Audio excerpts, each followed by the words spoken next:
Aujourd'hui, on se retrouve pour parler imposition à Dubaï et aux Émirats Arabes Unis, pour vous dire qui est assujetti à la corporate tax et qui ne l'est pas.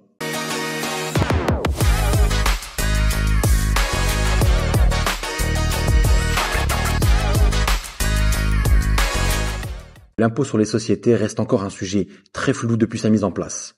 La corporate tax ou impôt sur les sociétés a été officiellement mis en place aux Émirats Arabes Unis en juin 2023. Cet impôt s'applique aux entités locales, mais aussi à toutes les sociétés dont les activités sont contrôlées et managées depuis les Émirats. C'est-à-dire lorsque les principales décisions commerciales et les fonctions de gestion sont exercées ici.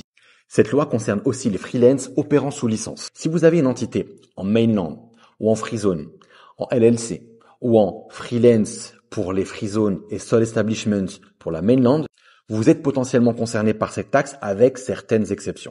Ce que vous devez savoir, c'est que cette corporate tax est fixée à 9% et elle est appliquée aux bénéfices dépassant les 375 000 dirhams annuels. Cependant, vous devez savoir que la FTA ou Federal Tax Authority peut revoir ce taux chaque année. Il est donc important pour vous de vous tenir informé de ces éventuelles modifications qu'il peut y avoir chaque année. Comme je l'ai dit tout à l'heure, il y a des exonérations et des conditions particulières. D'abord, nous avons les exonérations automatiques pour certaines entités gouvernementales. Les entités 100% gouvernementales ou gérées par des entités publiques sont totalement exonérées de cet impôt. Ces exonérations sont automatiques et ne nécessitent pas de demande supplémentaire. Les entreprises ayant un partenariat étroit avec le gouvernement peuvent elles aussi être exonérées de cet impôt sous réserve de validation de la FTA. Ensuite, nous avons le cas des free zones. Lorsque votre société est établie en free zone, vous avez la possibilité d'être exonéré à 100% de l'impôt sur les sociétés. Mais bien sûr, à certaines conditions. Dans un premier temps, il faut que l'entreprise ait une substance économique adéquate. C'est-à-dire que votre société devra prouver une présence économique réelle aux Émirats Arabes Unis. Cela implique d'avoir des bureaux physiques aux Émirats Arabes Unis, d'avoir des employés et d'avoir une activité avec des clients locaux. Ces éléments permettent de garantir que la société ne fait pas que de la gestion offshore. De plus, pour garantir que votre société sera totalement exonérée de la corporate tax ou de l'impôt sur les sociétés, vous devez avoir 100% de vos revenus qui sont générés par du business fait avec des clients à l'international, donc en dehors des Émirats Arabes Unis, des pays de la coopération du Golfe, mais vous pouvez faire du business aussi entre free zones sans avoir à reverser la corporate tax de 9%. Cette exonération n'est pas automatique et il sera nécessaire de faire une demande en ligne. Vous devez aussi maintenir une comptabilité transparente pour assurer que vous respectez bien ces directives. Et enfin, les freelances. En tant que freelance, vous êtes aussi soumis à l'impôt sur les sociétés, donc la corporate tax de 9%, lorsque vous faites du business, vous avez des clients aux Émirats Arabes Unis et au GCC.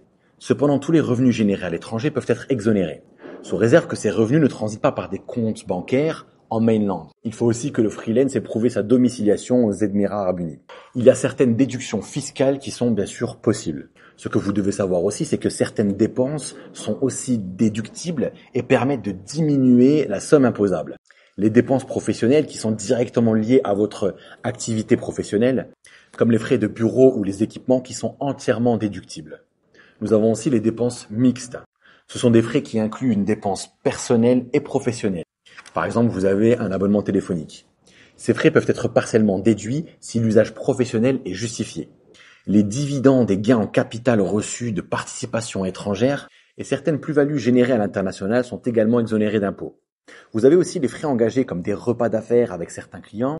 Sachez que ces frais peuvent être exonérés à 50%. Il y a des frais qui sont non déductibles, comme les amendes, les pénalités, ou encore les donations personnelles et les cadeaux.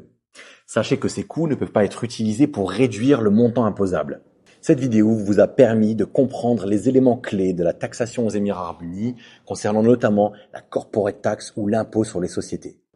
Que vous soyez une entreprise en mainland, en free zone ou un travailleur indépendant, il est essentiel et important de comprendre les réglementations fiscales aux Émirats Arabes Unis.